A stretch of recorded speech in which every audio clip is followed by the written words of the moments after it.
Join this episode as I get hit by surprisingly strong winds on the Faroe Islands. We will take on the 25 nautical mile sail from Vestmanna to Torshavn, spectating the incredible historical nature along the way. Let's have a closer look. In last episode we sailed a 360 nautical miles journey from Iceland to Faroe Island on my way back to Norway, just ducking the big incoming storm. After a few days the storm calmed down, and I was again ready for another beautiful but short leg.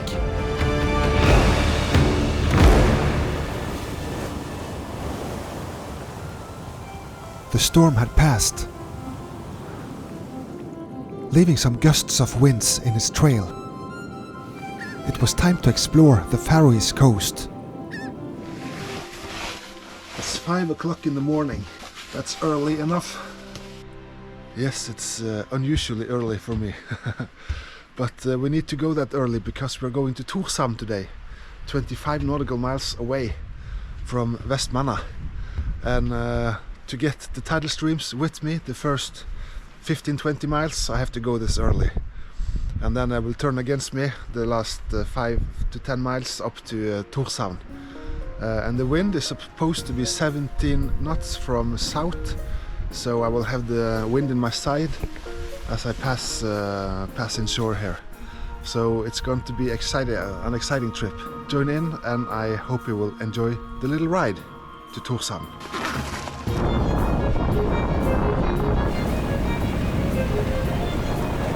Vestmanna was left behind as we approached the big sounds leading southwards into the open ocean. So there's already some wind out there, pretty much on the side now, so I'm going to take out a little bit of the Genoa.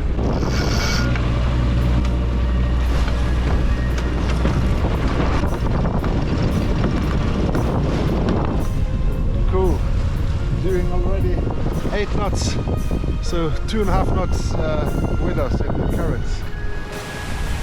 With good speed we enter the sound, but the winds in these sounds are always playing tricks.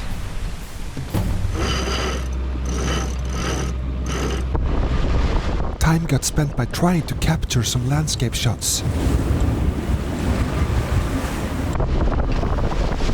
And of course, do some social media posts on the way.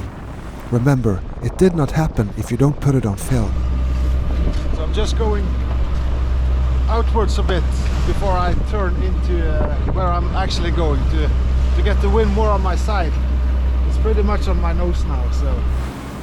While doing that, we passed an enormous mysterious creation, which deserves to be explored and shared.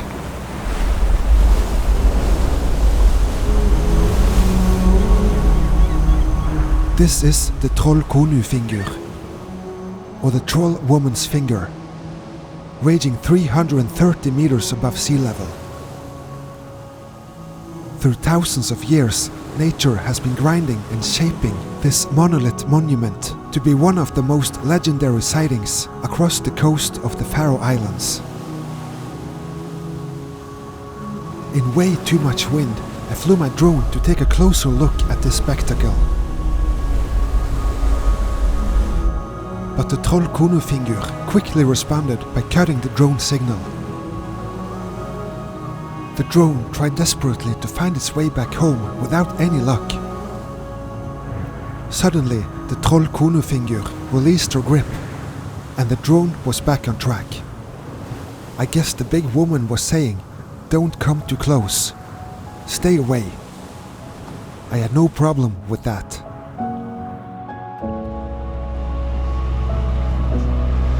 So now we are passing a little open coastline here, and up here is along that coast is where I got into the terrible ocean currents of Mykines. You can check that video up in here, I guess. There should be a I symbol, drop down, and you find the video there. I was really afraid that this was the last moment, and now I alter my course towards where we actually are going. So I would take out some sail now. But I have to place the camera first for you to see everything that happens.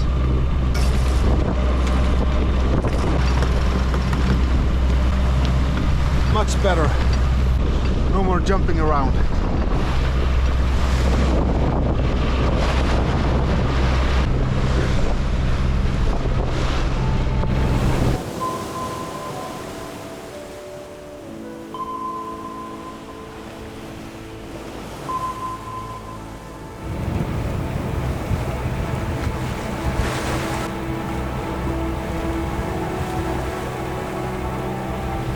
Ooh, finally some shelter behind the beautiful island of Koltur.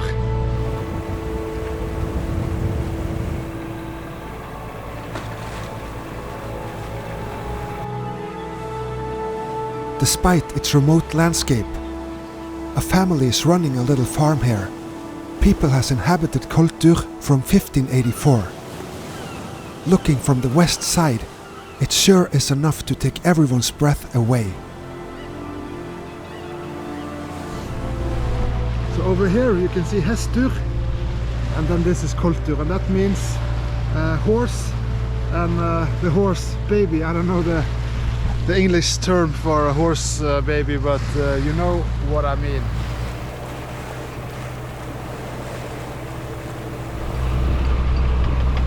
So now we are taking shelter behind Hestur, and that's the mother of Koltur.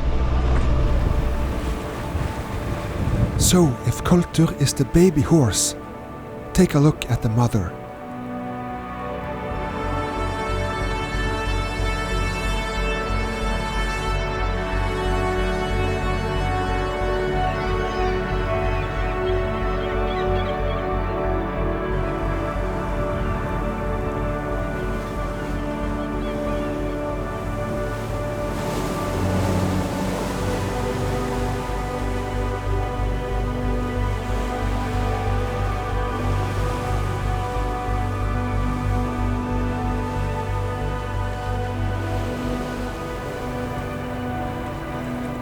And if you have ever wondered, there is also a tiny settlement sitting on this island as well. The village of Hestur. Only 15 people have found their peace in this tiny settlement. A single street leads through the little cluster of houses.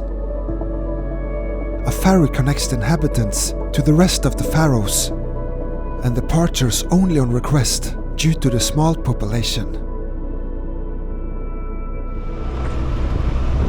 Oops, windy gust.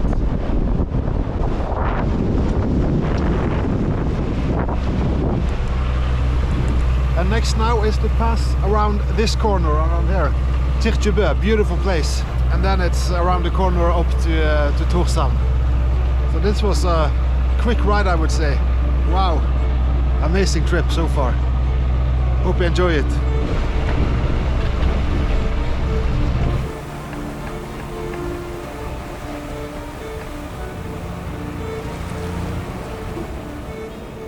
Kirkjubour is considered one of the most important historical sites on the Faroes.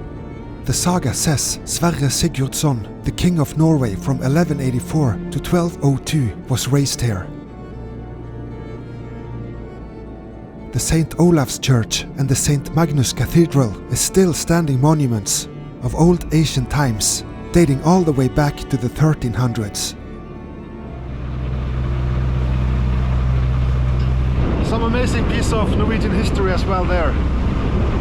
Okay, let's go to Torshavn.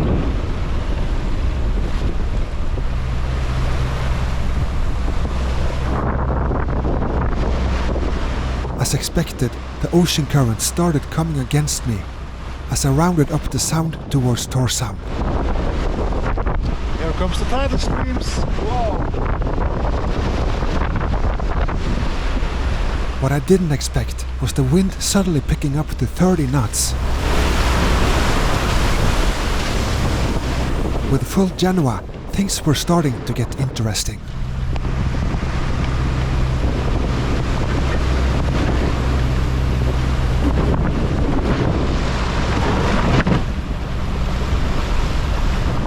Tessie was way overpowered, making her hard to control. A quick risk assessment came to mind, remembering an advice from a local sailor. Trying to stay as close to shore as possible. Get out of the worst of it.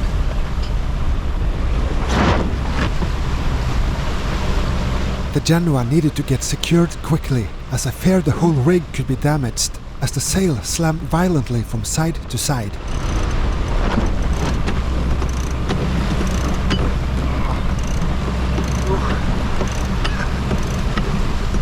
Everything happens at once.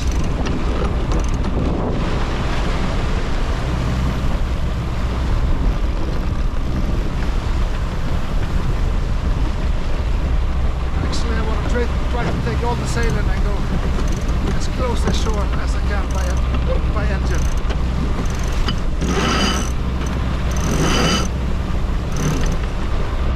Oh man, that was terrible. Full Genoa and 30 knots. I was afraid to damage the rig there when the wind catches it and it just boom every time.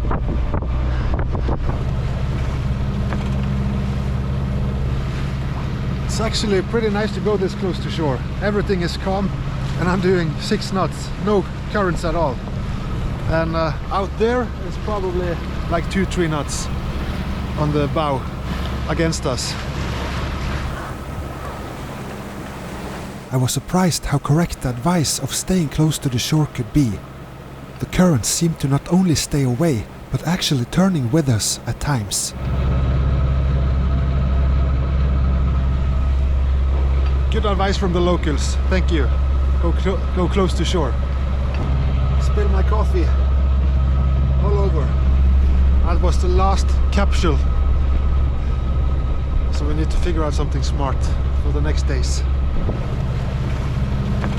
Around the corner, a very well-known city started occurring. Alright, so we made it to Torshavn. Perfect, what a beautiful sight to see it again. It's 2 years since last time now. So now we're just gonna find our berth, tie up and relax a little bit and heal my ankle for a couple of days until we get our next run towards Shetland. It was good to see the big city again. I missed seeing and interact with people, as the last few weeks had been very isolating. The entrance to Torshavn is always a treat, looking at all the beautiful buildings, ships and boats lying everywhere around the harbor. It was time to find a good and safe spot for Tessie.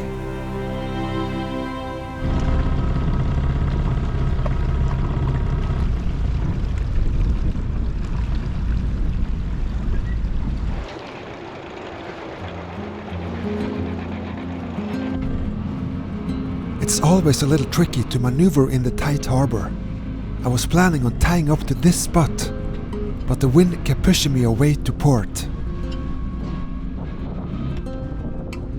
When backing up, my stern also goes to port, making it challenging to get into position. I have to use a lot of power to not get blown on land or into other boats. I tried to figure out a plan on how to maneuver and position before entering a small harbor. This time I was glad the wind didn't pick up, or I would quickly end up in a bad place. With a little patience and some risk-taking, I finally got into the spot and could tie up safely.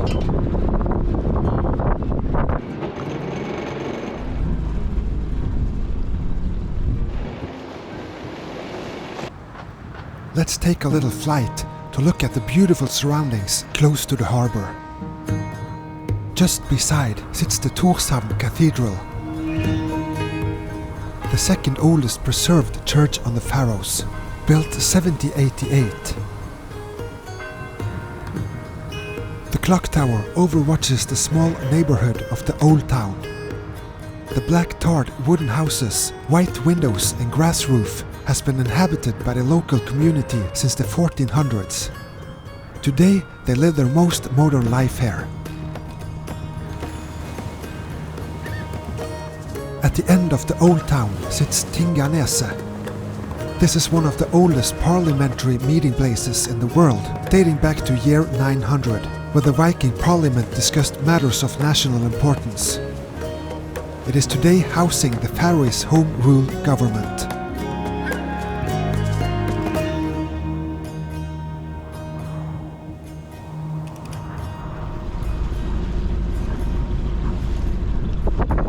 Right, so that's Torshavn. That was a little bit of a rough ride around the corner back there, but all good. Lots of powers in the ocean currents around here, so be careful. So now I'm just gonna have a little bit of a rest, a couple of days, and see what happens, and then have a look at the weather reports to get further on to Shetland, and then last port Haugesund in Norway. It will be good to come back, but it's good to be this close to Norway now, and knowing that it's not a very long distance left. My body has had a rough going last week, so it's about time to get a little rest back home and start editing some videos. All right, so long. In next episode, the North Atlantic is acting up again, giving us a real challenge all the 200 nautical miles over to Shetland. It's clear we are back in the windy parts of this vast ocean, and I love every bit of it. We are back in business. Follow me on Facebook and Instagram for live news and updates. You can support my adventures on Patreon or PayPal. Get your NBJS merchandise by following the link in the video description. For NBJS Burgies, head over to my website at nbjs.no. Click the menu bar, click NBJS Burgie and click Order. Choose your payment option and fill your address. I'll have it sent the next day worldwide. In between my sailing expeditions, I travel around countries with my lecture My Way to the Ocean, where I tell my story of how I started sailing at a young age to what I do today. For lecture requests, check out my website or send me an email to post@nbjs.no. Subscribe, leave a like and a comment, and I'll see you very soon. Erik.